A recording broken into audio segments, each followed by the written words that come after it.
Matibay yung spore na yun. Kahit pinakulo mo, kahit nilagyan mo ng disinfectant, alcohol, kahit na tumagal yan, mainit, 1 year, 2 years, 10 years, hindi mamamatay. Intindi no to. At hindi, mamamatay lang siya kapag concentrated, tsaka yung kasi may oxygen eh. Tapos, pag natusukan siya, lalong mas malalim, lalong mas gusto niya. Bubukas yan, dadami na siya. Usually 8 days, maramdaman mo na yung problema. Itirahin niya yung interneuron na yun, so all the time, ang tikas niya palagi. Punta ka agad sila sa hospital. Pag tatanos yun, mas magandang naagapan kaysa sa matubuhan ka.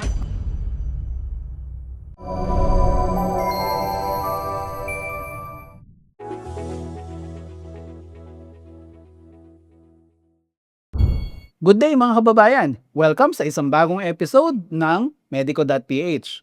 Ngayon, medyo tag-ulan na, so tetema muna tayo sa mga sakit na nakukuha pag tag-ulan. Itong isang to, hindi naman siya ganoon ka-common, pero hindi ma-i-deny na delikado siya. Kasi, alam nyo naman sa atin, flood control or the lack of control ng flood, ang daming lugar na bahain. Minsan, pag tumapak ka sa baha, lalo na kung wala kang bota, kung ano-anong pwede mong makuhang sakit. Isa na dyan, yung tetano. Kasi minsan di natin alam ano yung nasa ilalim ng baha na yan eh. Pag nakatsinelas ka lang, may tumusok sa'yo.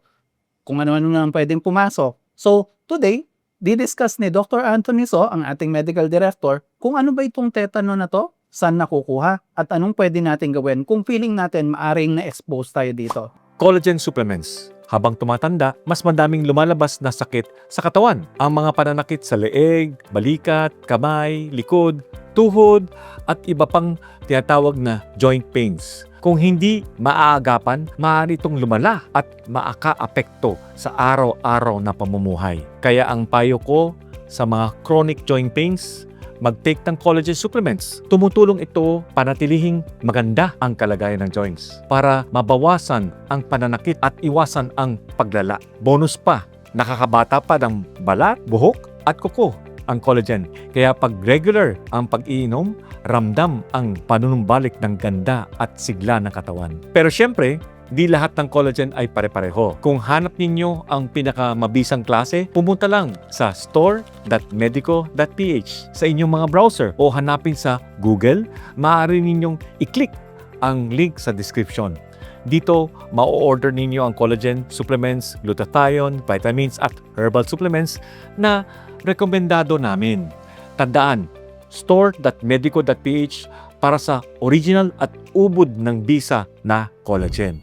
So, Doc, wala na pong paligoy-ligoy. Ano itong tetano at paano nakukuha? Yes, Coach. Coach, ang tetano, ibig sabihin nun, tetany. Muscle spasms, patigas. Kung saan man ang muscles, matigas. Mamaya pag-uusapan natin. Okay, saan nakukuha? Okay, ito ay bacteria na tinatawag na Clostridium tetani. Bacteria siya. Okay? Itong bacteria na to, nasa sa kalabaw, baka, yung mga kumakain ng mga damo. Nabubuhay lang siya dyan. Okay. Sa tiyan nila? Sa tiyan nila, oo. Buhay siya, gano'n lang. Tapos nun, siyempre, pagka gano'n, nabubuhay yung bacteria through fermentation. Okay. Then, after that, siyempre, magbabawas. Doon lumalabas. Yung pagkalabas, nagkaroon ng hangin. Ayaw niya kasi, anaerobe siya. Ayaw niya yung hangin. Okay. So, nagkakaroon siya ng spore formation. So, sa dulo niya may spore formation, bacteria, may spore formation, parang raketa nga ng tsura pag nasa sa microscope. Paglabas niya, yun, may spore na siya. Yun, matibay yung spore na yun. Sobrang tibay. Yung spore na yan, kahit pinakulo mo, hindi mamamatay. Kailangan pakuluin mo na siya ng 1 hour to 6 hours. Matindi na, Doc. Matindi. Tapos, kailangan autoclave kasi autoclave 121 degrees. Tapos mataas ang pressure para masira yung spores.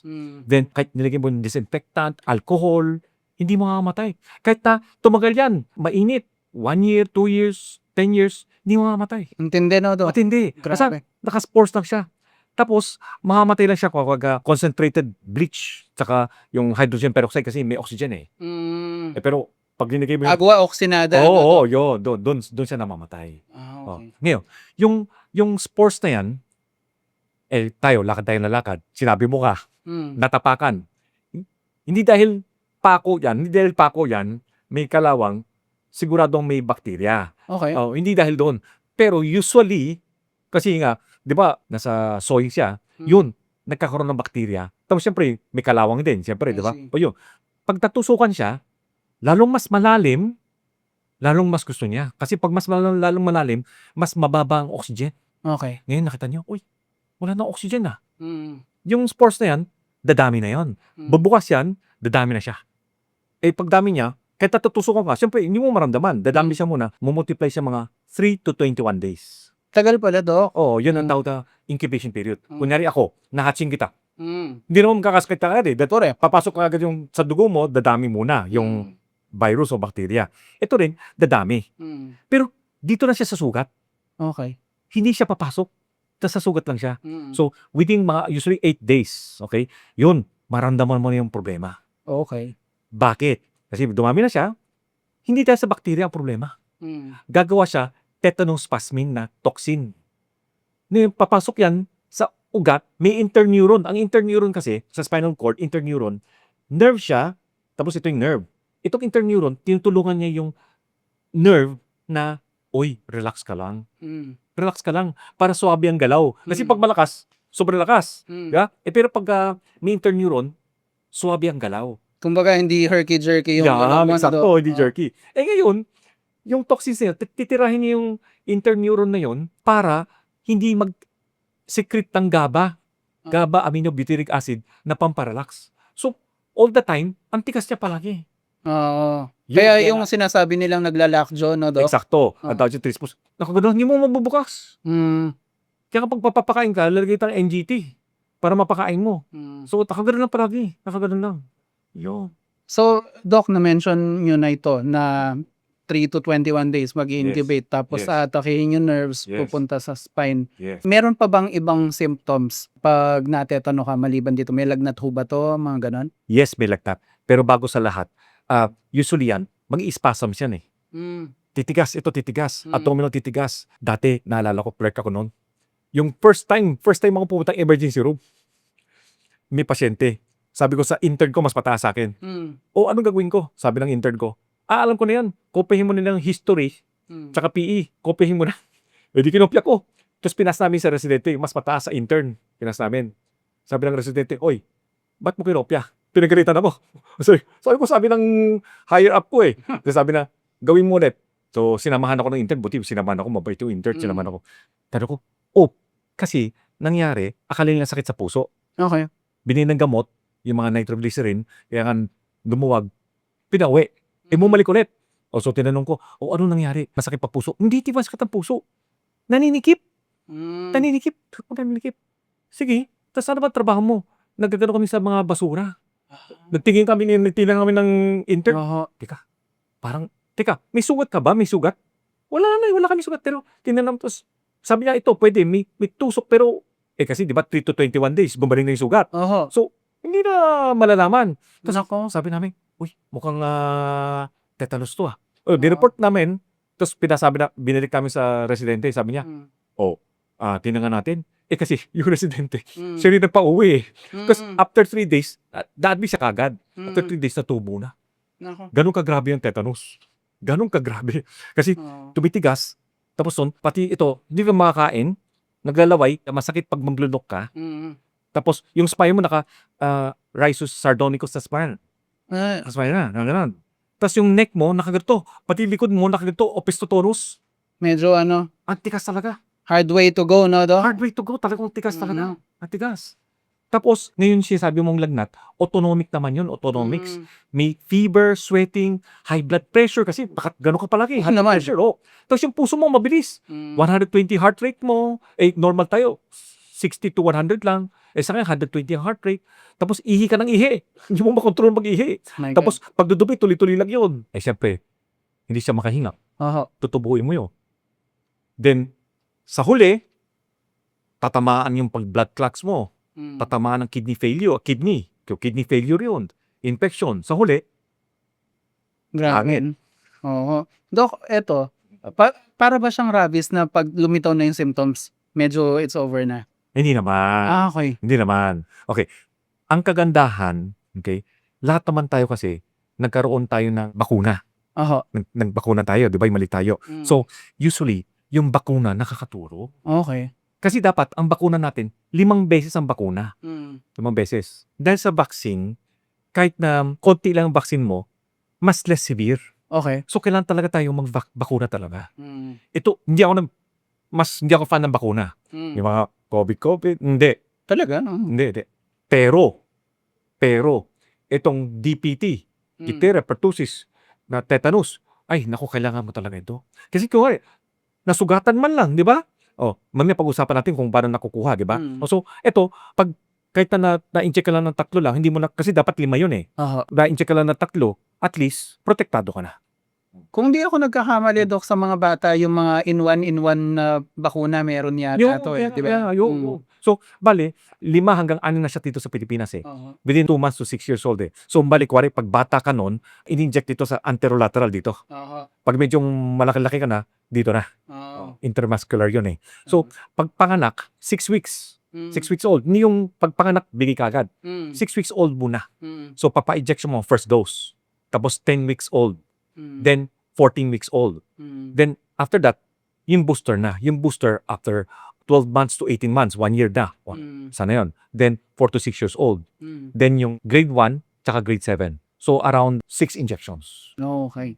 So, kahit matusok ka man, kumbaga, Hindi ka na matatakot. okay. Ganoon lang kadali. Hindi ka na matatakot kasi nagkaroon ka na ng, kasi ang toxoid or yung bakuna, pag pinasok mo siya, patay na kasi siya eh. Oo, yung gano'n.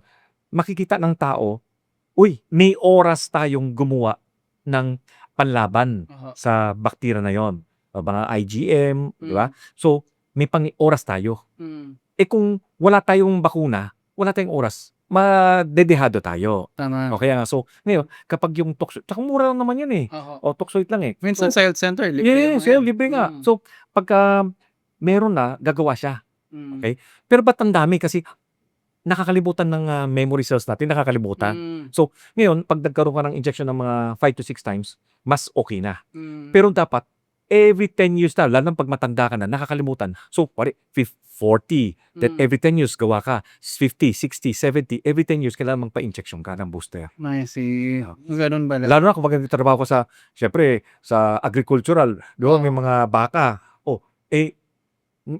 Nakalso mo lang, nagkaroon sugat, o di, takot ka, magkakaroon ba ako, di, nag-injection ko na, wala ka ng takot. Ako ngayon, pag natusukan ako, kasi nagpa-booster ako eh. Hindi na ako natatakot.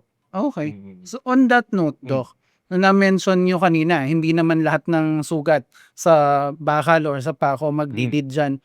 Paano natatransmit to? And kung medyo widely available naman yung mga bakuna, even sa mga bata, bakit may namamatay pa rin sa tetano? Importante, basta kahit anong sugat. Nasugatan ka lang, tapos may lupa, naglaro ka sa lupa, yung mga bata, naglaro sa lupa, hindi ka nagpa-injection, naglaro sa lupa, nagkasugat, kahit konting sugat lang, meron kang posibilidad na pumasok. At kahit hindi mo malalim na puncture? Yes.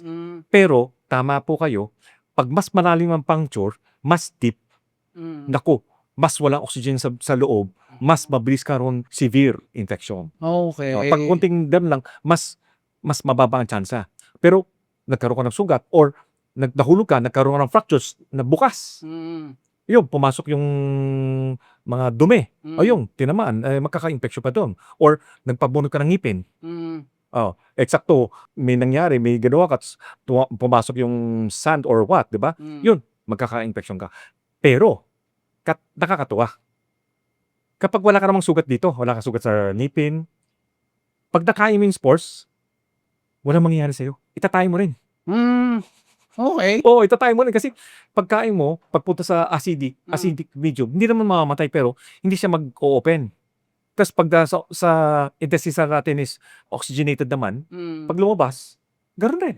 So para lang tayong baka at Yes. Okay, yun. Yung baka naman, pagtatapakan niya, nagkaroon siya ng sugat or na may pako o matalas na tapakan niya, tapos pumasok yung tae niya mismo, tapos nagkaroon ng infection, magkakaroon siya ng tetanus. Talaga? Yung baka, magkakaroon ng tetanus. So, hindi rin sila ligtas? Hindi sila ligtas. Kaya nga, sa mga agriculturist, nagbabakuna rin sila para mas, kasi Ngayon, mamaya pag-uusapan natin yung treatment, ang taas ng toxins, ang laki-laki nun, di ang mahal ng toxins anti-toxins na bibigay mo. Tama. So, kailangan magpabakuna ka na.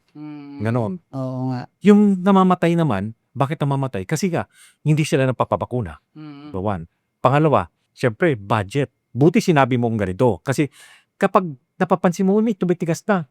Tumitigas ang masas ko, nagkasugat ako. Uy, kaya nga naggawa tayo ng mga lectures ito para malaman nila, punta ka agad sila sa hospital para maagapan na. So, hindi pa huli ang lahat pag ganun, Dok? Okay. Sige, kung hindi, kung hindi namang tetanus yun, di at least naagapan na. Pag tetanus yun, mas magandang naagapan kaysa sa matubuhan ka. Oo nga. Kita. Yung intubation, medyo harmful din, di ba, Dok? Oo, tsaka mahal. Oo. Kaya nga, mas maganda, magpa-check up ka na. Kung, may tumitigas na, dodelaktyo na ako, gano'n. Ay, huwag niyong intayin na mas mataas pa na hindi ka na makahinga bago ka pumunta sa ospital. Okay.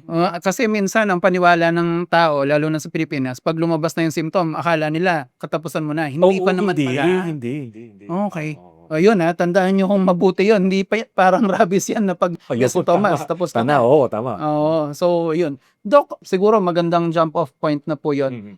Pag nasugatan ka, tapos medyo hindi ka nakakatiyak na malinis ba yan, as a matter of fact, medyo marumi sa labas ka na sugatan, lalo na sa medyo baha-baha. Anong dapat niyong gawin para maiwasan mo yung ganitong infection? Alam niyo ba na habang tumatanda tayo, mas importante ang palakasin natin ang ating resistensya araw-araw. Kaya nandito kami, nagre-recommend ng vitamin C, zinc, plus vitamin D3, all in one capsule. Mayroong itong 1,000 IU na vitamin D3 na tumutulong suportahan ang ating immune system at overall health. Dagdag pa nito ang 500 mg na non-acidic vitamin C, sodium ascorbate, na mas banayad sa tiyan kumpara sa inyong ascorbic acid na nakakasikmura, mas comfortable para sa araw-araw na pag-inom. May kasama itong 10 mg sa zinc na tumutulong sa nutritional balance at dagdag suporta para sa ating katawan laban sa pang-araw-araw na stress, panghihina at nakakatulong ito sa paggawa ng testosterone. Ang maganda dito, 3 essential nutrients na agad sa isang concentrated capsule. Mas convenient, mas simple at swak para sa busy na lifestyle. Kung naghahanap kayo ng magandang klaseng combination ng vitamin D3, zinc at vitamin C, visit us at store.medico.ph. Tandaan, ang food supplement ay hindi gamot at hindi dapat gamiting panggamot sa anumang sakit. Papabooster na kanat ako. Yun. Okay. Tapos na sa ospital. Papunta na ako sa clinic or what? Napapabooster na ako. Tapos kung yung doktor na yun, kung gusto magbigay ng antibiotics, bibigyan ka ng antibiotics. Okay. Ganun lang, di ba? Ganun lang. Lilinisan lang. Yes. Ngayon, tama sinabi mo, nilinisin. Kasi lalo na pag may sugat ka, kapag hindi nalinis, madumi, doon dadami yung bakterya. Ngayon, pag nilinisan mo, yung spores, matatanggal. Pag natanggal yun, di wala ng toxins na magagawa, hindi sila papasok. Tama. Yun. Dilinisan lang yun. Kung tama, alala ko kasi dati nasugatan ako sa paa. Naglalakad ako sa malapit sa construction site, Doc. May mga bakal-bakal sa doon. Hindi ko napansin, nakachinelas lang ako. Sugatan ako. Ang ginawa lang naman nila, parang linis sugat, skin test yata, nilagyan din ako para tingnan kung allergic ka ba sa bakuna. Tapos, ayun, babakunahan ka, yun na po yun. Diba, Doc? Tapos mura lang siya. Yes. Although matagal na to, ang alam ko, wala pa sa 1,000 pesos at the time. So, baka 300 pa lang ngayon o 500 pa rin. Wala rin sa 1,000. hindi siya mahal, Doc. So, yes. wag po kayo magtitipid pag gano'n maaring buhay ang kapalit. So, yung less than 1,000, wag na ho nating tipirin. Saka libre naman sa mga government hospitals yan. Tama, yun. So, kung walang-wala talaga at the time, government hospitals or kung hindi kayo sure kung saan sa local health center ng barangay nyo, ipagtanong nyo ho, sigurado magagabayan kayo ng mga yan. So, yun, kung fresh pa yung sugat, paggawa mo na yun. Pero ito, Doc, kunyari, hindi mo masyadong inalala at the time.